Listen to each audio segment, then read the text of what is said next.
now ìwárí lè nísìn bó ṣe ń lọ sókè ó ń lọ sàlẹ̀ má yẹ kí wọn kan fúnlẹ̀ pé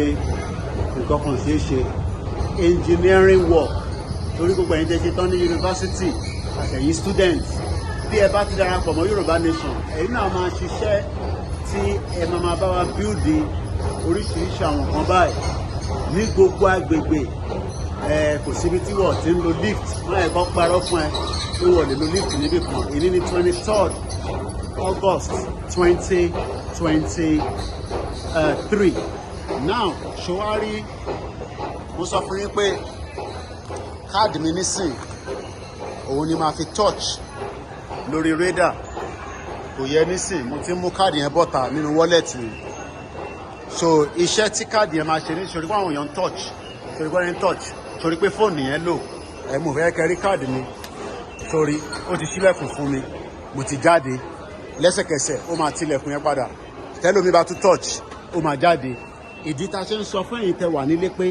ẹ má jẹ́ kó fúlù yín mọ́ pé nǹkan kan possible gbogbo nǹkan ló ti possible níbi tí ayé dé nísìn Yorùbá Nation nìkan ló lè ṣe o èmi ní 23rd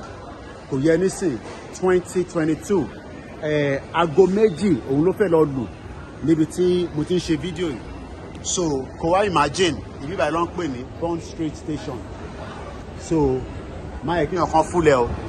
darapọ̀ mọ́ Yorùbá Nation sórí pé lift yẹn náà ló tún lọ sókè yẹn má jẹ́ kí èèyàn kankan fúlẹ̀ pé Yorùbá Nation ẹlẹ́bọ ni kìíní kan ni ọ̀dẹ́ ìhùn sọ̀rọ̀ ẹlẹ́bọ ọ̀rọ̀ bí ayé wa ṣe fẹ́ da tí a máa rí ọ̀nà kọjá tá a máa rọ́nà lọ òun lè rí tá à ń sá tá a bá ti dá dúró gbogbo resources tí Dr. Aliyu máa ń ṣàlàyé yẹn owó yẹn máa tó wá ná láti fi ṣe kíni láti fi develop ilẹ̀ Yorùbá àtúní máa kó owó ilẹ̀ Yorùbá àní máa kó lọ sí ibòmíì gbogbo analysis yẹn náà là ń ṣe lójoojúmọ́ so ẹ darapọ̀ ẹ polongo ẹ mega rally ń bọ̀ sórí nísìn ìwọ náà tún wó èrò kàbìtì tí ò rí wọn sórí èrò sórí èrò so bó ṣe jẹ́ nìyẹn o Koikimedia bringing the world closer to your doorstep.